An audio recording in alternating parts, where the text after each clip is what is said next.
Hi! Welcome to my vlog!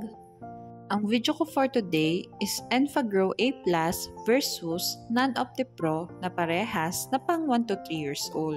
Dalawang gatas na ito pala ay madalas i-recommend ng pediatrician dahil parehas itong premium milk. Request nga po pala ito ng isa sa mga viewers ko. Maraming salamat po sa tiwalang binibigay nyo sa akin para i-review ang dalawang gatas na ito. Katulad nga ng dati ay magbe-base ako sa nutrition facts ng dalawang gatas na ito at ang measurement na pagbabasihan ko ay yung 100 grams of powder. Okay, simulan na natin. Sa energy, fat, linoleic acid, linolenic acid, arachidonic acid, sugars, and lactose, lamang ang NAN. Samantalang lamang naman ng Enfagrow sa protein, DHA, and carbohydrates. Ngunit wala itong arachidonic acid at hindi naka-indicate dito ang sugars and lactose. Ang mga babanggitin ko ay fibers or classification ng fibers. And all in all, lamang naman talaga ang Enfagrow sa fibers. Pero dahil nakalagay yung mga classification ng fibers ng NAN, ay isinama ko na to sa review dahil indicated sila sa nutrition facts.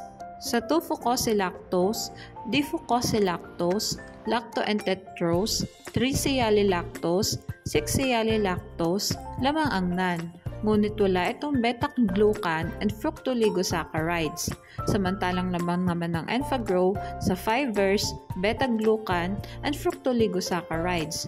Ngunit wala itong D-fucosylactose, lactoentetrose, 3-sialylactose, and 6-sialylactose.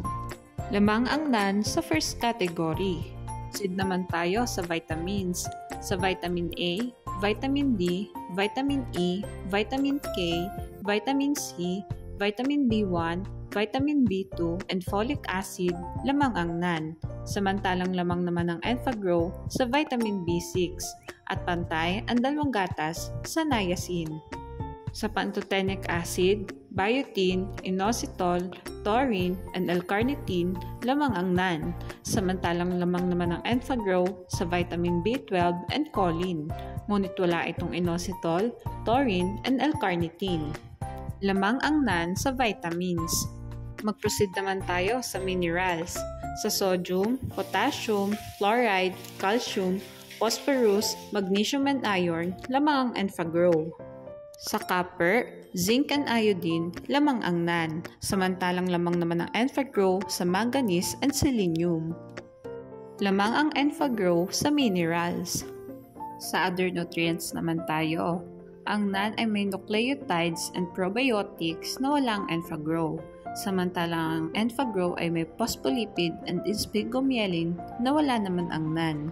Dahil naka-indicate na mas malaki yung volume ng sa Enfagrow, i-consider ko na lamang ang Enfagrow sa other nutrients. Tutungo naman tayo sa price. Ito yung price na kinuha ko sa Last Mall Daily. Hindi sila magkasing timbang pero hindi naman nalalayo. Mas magaan ang Enfagrow A+, ngunit mas mahal ito sa Non-Opti-Pro ng 306 pesos. At ito na nga ang summary ng vlog ko today. Sa first category and vitamins, lamang ang NAN at mas affordable din ito kumpara sa Enfagrow. Lamang naman ang Enfagrow sa minerals and other nutrients. Lagi nating tatandaan, pumili ng gatas na hiyang sa bata. Mahalagang paalala, breast milk is the best milk for babies. Okay, hanggang dito na lang po ang vlog ko. Sana ay nagustuhan nyo. Thanks for watching. Please like and subscribe for more videos.